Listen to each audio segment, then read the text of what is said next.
Hello everybody, Necromancer for Kids here with the video that a lot of people have been asking for in the GOAT community, which is a video on side decking.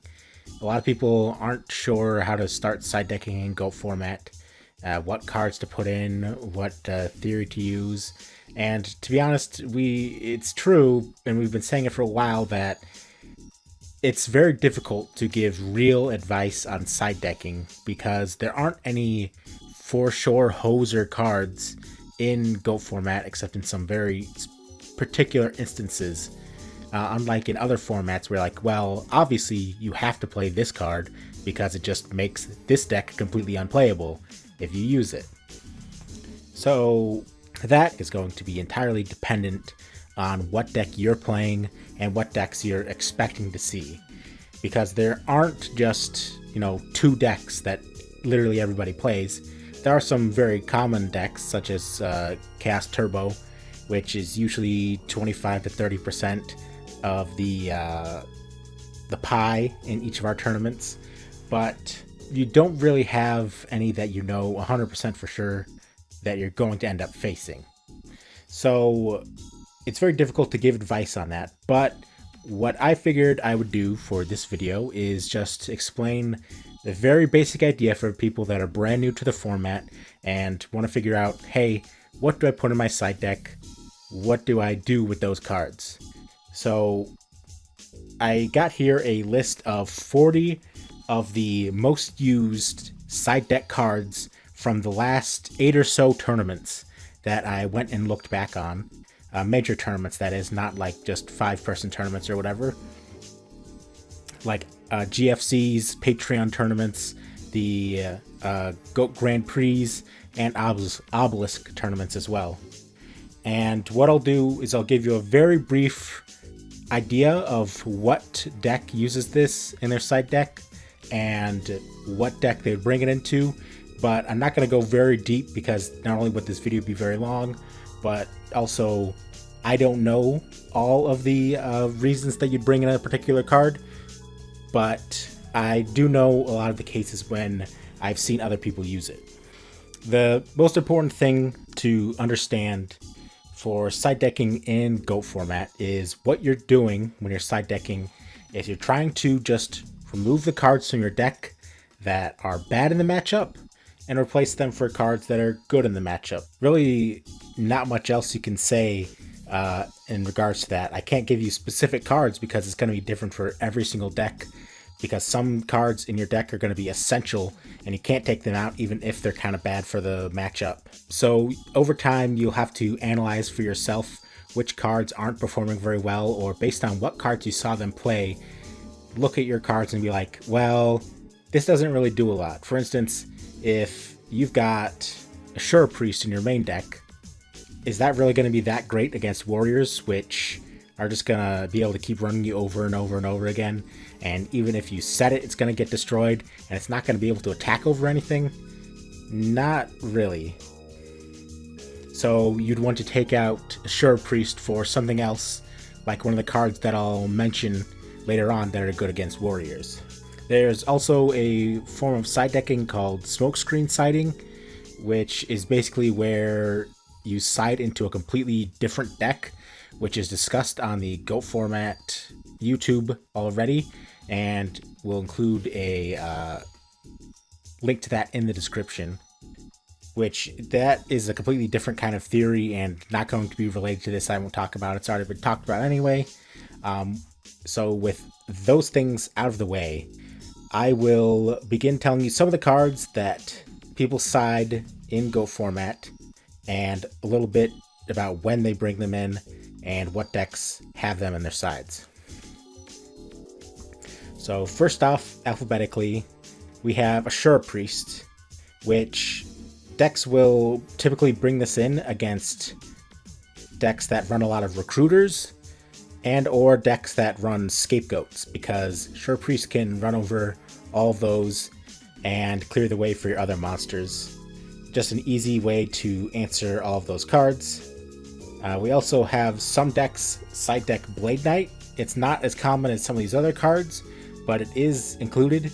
It's good for against decks that have a lot of flips, and plus, because it can get to 2k attack, it is also a decent beater, potentially, but typically you're just going to bring this in for its ability to stop flip effects.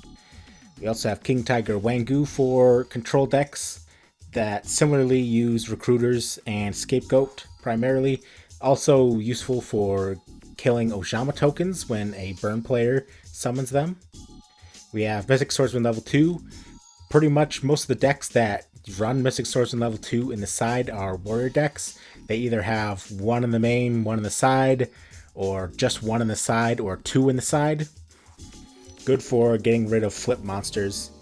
And also, potentially, you can use it to attack underneath cards like Level Limit Area B or Gravity Bind that a stall player might be using. We also have Tribe Infecting Virus, which is good for clearing walls, clearing scapegoat tokens, and clearing out recruiters as well. If you don't main deck this, usually a deck will have this in the side. Then we have Book of Moon, which a lot of decks that run a lot of traps will run Book of Moon for when they expect or saw that their opponent plays Thousand Eyes Restrict, and when they saw that they play sometimes Royal Decree, because it's essentially a trap while your opponent has Royal Decree up. There's also Token Thanksgiving, which is primarily used either as an offensive card by a Reasoning Gate deck to get rid of the opponent's scapegoat tokens and gain life points, or you could use it to fight against burn decks to gain life points off of the Ojama tokens. There's Mind Control, which is mainly used against flip control decks, things like Chaos Turbo, anything that has a lot of flips or chaos monsters that you'll be able to use the effects of. Another card that people sometimes bring in against control decks is Magic Jammer, and also I'll throw in the same boat there as Curse Seal Forbidden Spell. They are mostly for use against combo decks like Reasoning Gate and things like Empty Jar or Library, but you can use it as well against control decks because it will stop them from being able to use things like Metamorphosis or Scapegoat. Specifically against decks like Turbo or decks that like to banish the graveyard like Bazoo decks, you have Kaiku. Against decks that have a lot of recruiters or that play Drakekeeper Spies or Reapers, there's Smashing Ground. Soul Release is something that we've been kind of seeing very recently being played against decks like primarily Turbo decks because that's the one that's going to hose the most. But also you could potentially use it against a control deck to deny the opponent from being able to return their spells with Magician of Faith, or if they're playing Mask of Darkness, you could potentially remove traps, but primarily people will use this to stop Magician of Faith and to stop things like Cast Sorcerer and BLS from being able to be summoned by denying those lights and darks in the grave. And against a lot of those control decks, especially Thunder Dragon decks, there is Trap Dust Shoot that a lot of people side as well. It's a lot better going first. Some people like to just have it in the side instead of the main for that reason, because they don't know if they're going to go first. Yeah, they don't know if they're going to go first in the match, so sometimes they like to have it in the side instead. Moving on to some cards that are good against aggro decks, like Warriors. There is Berserk Gorilla. Just runs over your opponent's weaker monsters and as well can crash with a Blade Knight. As well, you could run this when you're up against a combo deck or something like that, so that you can be able to deal damage more quickly and end the duel before the opponent can go off. There's also Cypher Soldier, which in Go From Right is Kinetic Soldier, which can be an okay wall with 1800 defense and can run over the opponent's warrior monsters, can even destroy a BLS in battle. Then we have Cliff the Trap Remover, who can destroy back row. Primarily people bring it in for against decks that have Gravity Bind and Level Limit Area B or Messenger of Peace, but you can also potentially bring it in against warriors to be able to force their back row or destroy their back row because they like to set a lot of cards.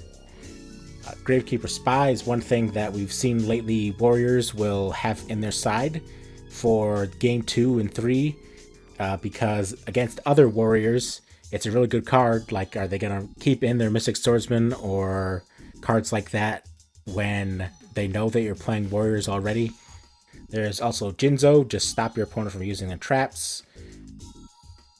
And Mobius, likewise, destroys your opponent's traps. These two are also useful against things like Gravity Bind. Then we have Tsukiyomi, which is good not only for resetting your flip monsters, but also good for setting down your opponent's monsters like Blade Knight, which only have 1,000 defense, and then running them over. And then finally, for monsters, we have Zombier the Dark, who not only you can bring in for the aggro matchup to be able to run over pretty much anything the opponent summons, but also you can bring it in to take care of an opponent's Gravekeeper Spies, make it easier for you to be able to get to their life points. For spells, some people will play Swords of Revealing Light in their side deck for when they fight against Warriors, because Warriors really likes to be able to attack, and the longer you make them wait, the less likely they are to be able to win. Then we have Dust Tornado for being able to take care of the opposing back row. Again, also good to use against opponents' floodgates, like Leveling Area B, Gravity Bind, even things like Wall of Revealing Light. And also, potentially, you can use it to be able to chain in response to an opponent's Royal Decree if you're going first. Which, speaking of Royal Decree, that's another card that people will have in their side deck, either against Warriors, or against Burn, or against pretty much any deck that's going to be running a lot of traps.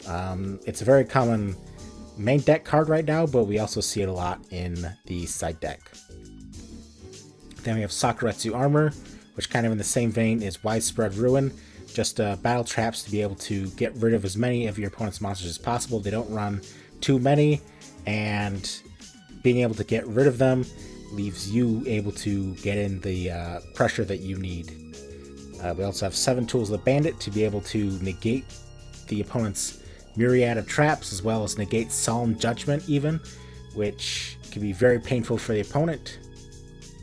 And we have Jing Zhenhu, which we see brought in against some control decks that like to set a lot of spells and traps, as well as against the aggro decks, especially Warriors, that play a lot of traps. Basically, it can potentially be a 2-for-1 card. Then for against Burn, we've got Des Wombat, not as common of a card to see against Burn, but it stops effect damage and it can attack through things like Level Limit Area B. Then we have Mass Driver, which you can use to tribute the Ojama tokens that your opponent uses, and as well, just if you absolutely have to clear your field so that you're not going to die to just desserts or something like that.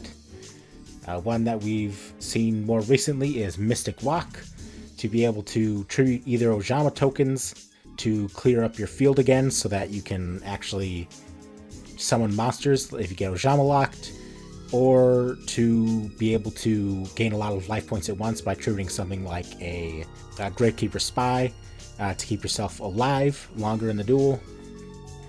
And in some decks, we see United We Stand played against burn decks, as well as to help speed up your clock against combo decks. Because the Ojama tokens will essentially give you a plus 2400 attack bonus. And then for the more degenerate decks, like the combo decks, the cards that a lot of people side are Cyberstein, to be able to summon something like Last Warrior from Another Planet. Then Jagwin the Spiritualist, which you technically could also bring in against control decks to be able to destroy their Thousand Eyes Restrict or the Scapegoat tokens, but more often than not, people are using Jagwin the Spiritualist to be able to stop the opponent from being able to play Reasoning Gate decks or other combo decks. Karibo is one that control decks like to play sometimes when they're facing OTK decks to be able to stop the opponent from dealing that damage. And it's a level 1 for Metamorphosis plays, and it gets a Dark in the Graveyard as well.